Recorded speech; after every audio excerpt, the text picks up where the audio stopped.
संत मुक्ताई पालखीचं पंढरपूरकडे प्रस्थान झालंय। 28 दिवसात 6 जिल्ह्यांमधून 600 किलोमीटरचा प्रवास करत पालखी आषाढी एकादशीसाठी आता पंढरपूरला पोहोचणार आहे। सजवलेला रथ आणि संत मुक्ताबाईच्या चांदीच्या पादुका हे या पालखी सोहळ्याचं मुख्य आकर्षण आहे। हजारो वारकरी आणि महिला या पालखी प्रस्थान सोहळ्यात सहभागी झाल्या। रामकृष्ण हरी, ज्ञानोबा तुकाराम या जयघोषानं मुक्ताईनगर परिसर आता दुमदुमून गेलाय।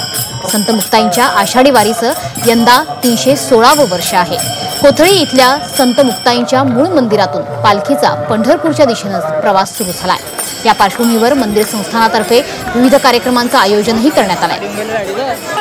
याचा आढावा घेतलाय आमचे जळगावचे प्रतिनिधी वाल्मिक जोशी यांनी। संत आदिशक्ती मुक्ताईचा आज पालखी सोहळा थाटामाटात सुरुवात झालेली आहे। मी संत मुक्ताईच्या पालखी सोहळ्याच्या याच ठिकाणी उभा आहे। हेच ते मंदिर आहे ज्या ठिकाणी संत मुक्ताईचा पालखी सोहळा हा थाटामाटात सुरुवात करण्यात आला। पादुका जे आहे संत मुक्ताईच्या 9 किल्ल्याच्या या रथात ठेवण्यात आलेला आहे आणि याच ठिकाणी फुलांची सजावट केली आहे। प्रत्येकाच्या मनात विठोबाचं दर्शन घेण्यासाठी ओढ लागलेली पाहायला मिळतात। सगळे वारकरी, ताडकरी, माडकरी हे देखील या पालखी सोहळ्यामध्ये सहभागी झालेले आहे। या संदर्भात जे आहे आपल्याशी बोलण्यासाठी एकनाथराव खडसे आपल्या सोबत आहे। भाऊ, काय सांगणार? आज पहिल्यांदा आपण पालखी सोहळ्याला सहभागी झाले।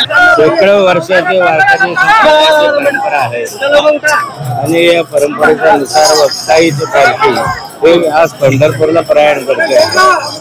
वेगवेगळ्या गावांना भेटी देत वेगवेगळ्या थंडी असो, पाऊस असो, ऊन असो, वारा असो, यामध्ये हजारो वारकरी सहभागी होतात। वाल्मिक जोशी, झी मीडिया, जळगाव।